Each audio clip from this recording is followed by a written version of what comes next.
Students कल आपका exam है और एग्जाम से एक दिन पहले हमारे दिमाग में इतना ज्यादा प्रेशर होता है कि उस प्रेशर की वजह से हम एग्जाम वाले दिन बहुत सारी गलतियां करते हैं। प्रिपरेशन आपका बहुत अच्छा है लेकिन आपको कुछ गलतियां ऐसी हैं जो नहीं करनी है जिसकी वजह से आपका स्कोर कम हो सकता है। तो वो सारी गलतियों के बारे में बात करेंगे, लेकिन उससे पहले अगर आप हमारे चैनल पे फर्स्ट टाइम विजिट किया है तो हमारे यूट्यूब चैनल को सब्सक्राइब जरूर करें, इस वीडियो को लाइक करें और इसके नीचे प्यारा सा कॉमेंट जरूर छोड़ दें। इस वीडियो में हम रीडिंग, लिसनिंग और राइटिंग तीनों के बारे में बात करेंगे। तो सबसे पहले हम शुरुआत करते हैं रीडिंग मॉड्यूल से। तो उसमें सबसे पहली गलती जो स्टूडेंट करते हैं वो है यस नो की जगह पर ट्रू फॉल्स और ट्रू फॉल्स की जगह पर यस नो लिख देना। ज्यादातर ये वाली गलती लास्ट वाले सेक्शन में होती है, थर्ड पैसेज में, क्योंकि मोस्टली जो क्वेश्चन होते हैं थर्ड पैसेज में वो यस नो वाले होते हैं और स्टूडेंट उसकी जगह पर ट्रू फॉल्स लिख आते हैं। तो ये गलती आपने नहीं करनी है। अगर आप ऐसी गलती करेंगे तो आपके मार्क्स नहीं आएंगे। दूसरी सबसे बड़ी गलती स्टूडेंट ये होती है कि आप लोग बार बार क्लॉक की तरफ देखते रहते हैं। को देखने का सबसे बड़ा रीजन ये है कि उनके दिमाग में बहुत सारा प्रेशर होता है। उनको ये प्रेशर होता है कि उनको 40 के 40 क्वेश्चन 60 मिनट्स में कवर करने, जिसकी वजह से वो बार बार क्लॉक को देखते हैं। मेरी सजेशन आप लोगों को यही रहेगी, कम से कम आपको 5 या 6 क्वेश्चन जब आप सॉल्व कर लोगे, आराम से करो, कोई जल्दबाजी नहीं है। जितना ज्यादा आप क्लॉक की तरफ देखोगे आपका दिमाग क्वेश्चंस में नहीं लगेगा और आप गलतियां करते जाओगे। और उसके साथ साथ स्टूडेंट एक और भी गलती करते हैं कि वो मूव ऑन नहीं करते। मूव ऑन का मतलब ये है कि स्टूडेंट एक क्वेश्चन को पकड़कर बैठ जाते हैं, उसी को बार बार पढ़ी जा रहे हैं। अगर वो आंसर नहीं मिल रहा है तो उसको आपको छोड़ देना है, नेक्स्ट क्वेश्चन की तरफ मूव करना है। क्योंकि आइल्स में जो क्वेश्चंस होते हैं उन्होंने तीनों तरीके के क्वेश्चन डिजाइन किए होते हैं। 6 बैंड वाले भी होते हैं, 7 बैंड वाले भी होते हैं, 9 बैंड वाले भी होते हैं। ये ना हो कि 9 बैंड वाले क्वेश्चन को आप लेकर बैठे रहो और आपके 6 बैंड वाले क्वेश्चंस भी मिस हो जाएं। अगली गलती की अगर हम बात करें तो स्टूडेंट अपने आंसर्स को टाइमली ट्रांसफर नहीं करते। एग्जाम हॉल में ये चीज अक्सर देखी जाती है। आपके इन्विजिलेटर भी वैसे आपको बताते रहते हैं कि टाइमली अपने क्वेश्चंस को साथ साथ में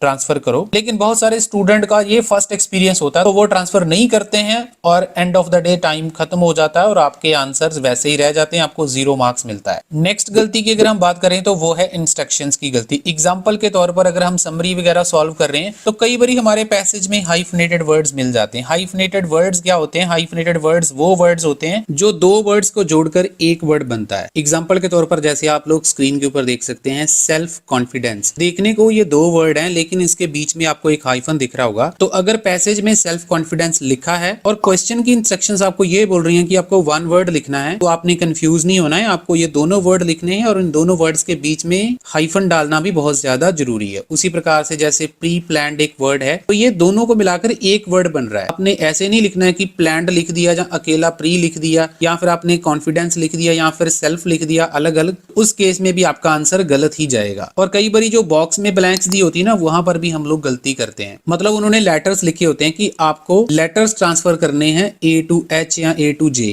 लेकिन आप लोग वहां पे वर्ड्स लिख देते हो, जिसकी वजह से भी आपके आंसर्स गलत हो जाते हैं। उसी प्रकार से अगर हम राइटिंग की बात करें तो राइटिंग में सबसे पहली मिस्टेक होती है कि हम लोग ये सोचते हैं कि 60 मिनट्स में हमें कवर करना, लेकिन राइटिंग आपको सिर्फ और सिर्फ 57 मिनट में ही कवर करनी है। करें अगर टास्क 1 की तो स्टूडेंट सबसे पहली मिस्टेक हमारी टास्क 1 में ये होती है कि हम लोग प्लानिंग नहीं करते। प्लानिंग के बिना ही हम लोग ग्राफ लिखना स्टार्ट कर देते हैं या मैप लिखना स्टार्ट कर देते हैं। प्लानिंग बहुत ज्यादा इंपॉर्टेंट है। आपको कम से कम 3, 4, 5 मिनट प्लानिंग करनी चाहिए, उसके बाद आपको टास्क 1 स्टार्ट करना चाहिए। और उसके साथ साथ ग्रामर और टेंस की भी गलती होती है। कई बार चार्ट हमें फ्यूचर में दिए होते हैं, उसको हम ध्यान में नहीं रखते, हम पास्ट में लिख देते हैं, क्योंकि क्लास प्रैक्टिस ज्यादातर आपकी पास्ट वाले चार्ट में होती है। तो और उसके देखिए अभी रिसेंटली जो 6 जुलाई को एग्जाम निकल कर गया, उसमें ये चार्ट जो आपको स्क्रीन के ऊपर दिख रहा है ना, ये चार्ट आपको देखने को मिला था और ये चार्ट फ्यूचर में है। तो सबसे पहले हम बात करते हैं कि फ्यूचर का क्या इसमें रोल था। देखो स्टूडेंट, इसमें जो दिया हुआ है एक्सपेक्टेशन ऑफ चेंज दे दिया है यूरोपियन लोगों का आने वाले 20 सालों में, और उनको 5 एरियाज दे दिए गए हैं जहां पर उनको क्या दिख रहा है। अब ये 5 एरियाज में देखो 2 चीजें हैं। ये जो ब्लू वाला आपको दिख रहा है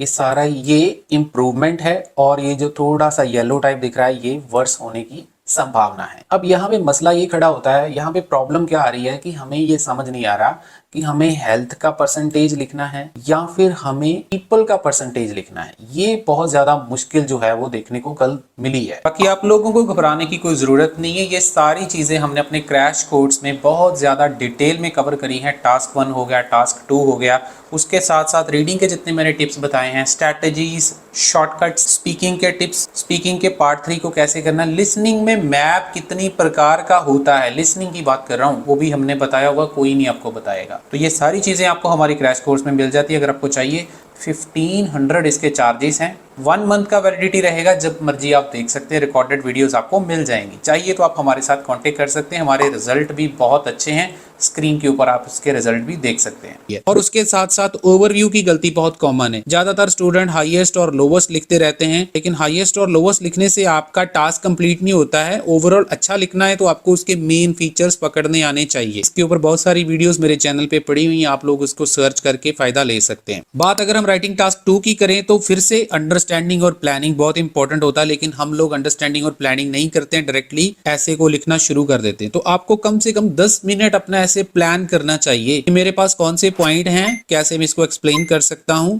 और उसके बाद अपनी पोजीशन को डिसाइड करना चाहिए। और उसके बाद अगर हम लास्ट में बात करें, जैसे ही आप अपना सारा कंप्लीट कर लेते हो तो प्रूफ रीडिंग बहुत ज्यादा इंपॉर्टेंट होती है। जैसे मैंने आपको बोला था कि 57 मिनट में आपको खत्म करना है, तो 57 मिनट में आपका राइटिंग का काम खत्म हो जाना चाहिए, और लास्ट वाले जो 3 मिनट है उसके ऊपर आपको प्रूफ रीडिंग करनी है। प्रूफ रीडिंग का मतलब ये होता है कि आप खुद टीचर बन जाते हो और चेक करते हो कि मैंने कहाँ कहाँ गलतियां करी हैं। उसमें छोटी मोटी गलतियां जैसे एस की गलती, कॉमा की गलती, कैपिटलाइजेशन की गलती, फुल स्टॉप की गलती, सब गलतियां अगर आप वहां पे ठीक कर लेते हो तो काफी ज्यादा चांसेस होते हैं कि आप हाफ बैंड अपना वहां पर ही बढ़ा लेते हो। उसके बाद अगर हम लिसनिंग की बात करें तो सबसे पहली गलती यही मैं आपको बताना चाहूंगा इंस्ट्रक्शंस की ही होती है। ये जो इंस्ट्रक्शंस आपको स्क्रीन के ऊपर दिख रही हैं, 1 वर्ड एंड और अ नंबर, ये बहुत ही खतरनाक इंस्ट्रक्शंस होती हैं। इसमें आपका एक वर्ड भी पॉसिबल है, एक नंबर भी पॉसिबल है, और ये दोनों भी पॉसिबल है, क्योंकि ये इंस्ट्रक्शंस में एंड भी यूज किया है और भी यूज किया हुआ है। तो जब भी आप, स्पेशली अगर फर्स्ट सेक्शन की बात करें, जब आप लिसनिंग कर रहे हो तो आपको बहुत ज्यादा केयरफुल होना पड़ता है। नेक्स्ट मिस्टेक की बात करें तो बहुत सारे स्टूडेंट स्पीकर का नाम नोट डाउन नहीं करते हैं। जब आप पहले सेक्शन में हो या दूसरे सेक्शन में हो तो आपको स्पीकर के नाम जरूर लिख लेने चाहिए। कई बार क्या होता है, स्पेशली थर्ड सेक्शन में या सेकंड सेक्शन में, ये चीज होती है कि एक ट्यूटर होता है, एक स्टूडेंट होता है, और वो दोनों मेल होते हैं, और तीसरा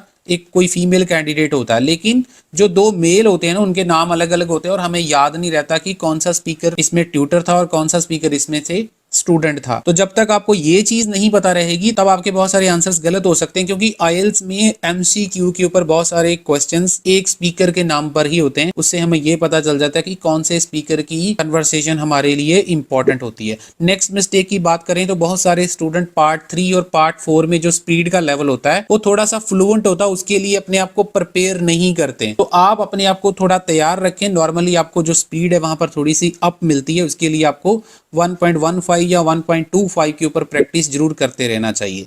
लास्ट में स्पेलिंग के बारे में बोलूंगा। स्पेलिंग्स बहुत इंपॉर्टेंट होते हैं। एस वगैरह की गलती बहुत कॉमन होती है स्टूडेंट से। कई बार एस नहीं लगना होता तो लगा देते हैं, कई बार लगाना होता है तो मिस कर देते हैं, तो ये भी बहुत बड़ी मिस्टेक है। इसके ऊपर भी आपको जरूर वर्कआउट कर लेना। तो मेरी तरफ से आप सभी लोगों को गुड लक है। किसी भी स्टूडेंट को ऑनलाइन क्लासेस चाहिए, नंबर आपको स्क्रीन के ऊपर दिख रहा है। किसी भी स्टूडेंट को प्रेडिक्शन मटेरियल चाहिए जो आने वाले एग्जाम है, जैसे अगस्त में है या फिर जुलाई में जो एग्जाम होने वाले हैं, तो आप हमारे साथ कांटेक्ट कर सकते हैं। 499 में चारों मॉड्यूल्स आपको मिल जाते हैं। स्पीकिंग के अपडेटेड क्यू कार्ड भी आपको मिल जाएंगे। क्रैश कोर्स के लिए भी आप हमारे साथ कांटेक्ट कर सकते हैं। आप हमारी वेबसाइट www.satnamsirielts.com पे जाकर भी क्रैश कोर्स बाय कर सकते हैं। वहां पर जाकर भी इंफॉर्मेशन ले सकते हैं। इस वीडियो को ज्यादा से ज्यादा शेयर कर देना, चैनल को जरूर सब्सक्राइब कर लेना, और इस वीडियो को छोटा सा लाइक देकर और प्यारा सा कमेंट कर देना। Thank you so much.